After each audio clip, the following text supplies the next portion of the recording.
Assalamualaikum warahmatullahi wabarakatuh.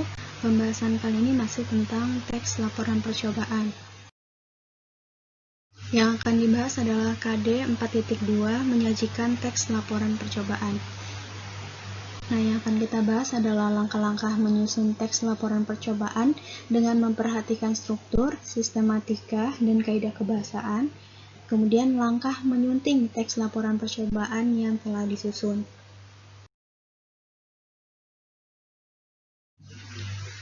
Langkah-langkah menyusun teks laporan percobaan dengan memperhatikan struktur, sistematika, dan kaidah kebahasaan. Sebelum kita membahas langkah-langkah, kita akan mengetahui dulu apa sih sebenarnya teks laporan percobaan yang perlu disusun itu.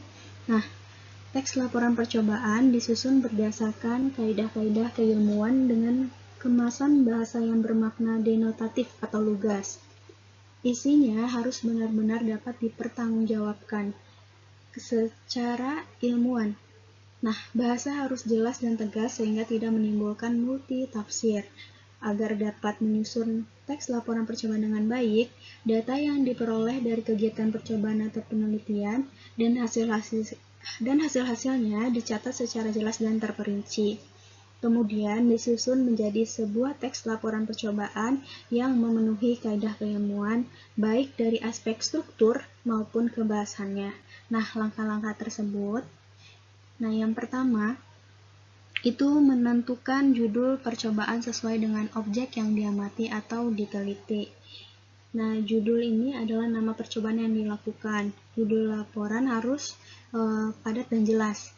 Kemudian yang kedua, menyusun tujuan percobaan berdasarkan apa yang telah dilakukan. Yang ketiga, menyusun teks laporan percobaan berdasarkan struktur teks laporan percobaan tersebut.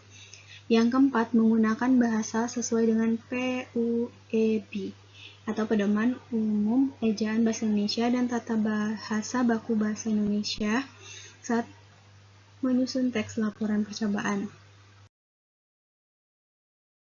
Nah, setelah kita menyusun atau mengetahui langkah-langkah penyusunannya, kita akan menyunting teks laporan percobaan yang telah kita susun tersebut. Nah, berikut langkah-langkah menyuntingnya. Yang pertama, menandai kata, kalimat, atau makna kata dan kalimat yang salah.